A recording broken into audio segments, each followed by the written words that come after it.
પિતૃપક્ષમાં પૂજા કોની કરવી? પિતૃપક્ષમાં પીપળાના ઝાડની પૂજા કરવાની અને 7 ફેરા ફરવાના.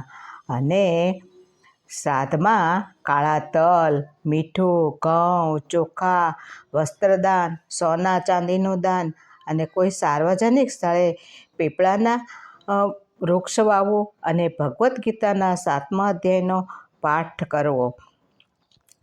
જેવી રીતે ભગવાનની પૂજા કરીએ છીએ તેવી રીતે પિતૃઓની પૂજા કરવી. અને પીપળા, ગાય, કૂતરો, કાગડા, કીડી, માછલી વગેરેને અન્ન અને પાણી આપવા. અને શ્રાદ્ધમાં ચંપલ, છત્રી અને બીજી બધી વસ્તુઓનું દાન કરવું અને બ્રહ્મ ભોજન કરાવવું.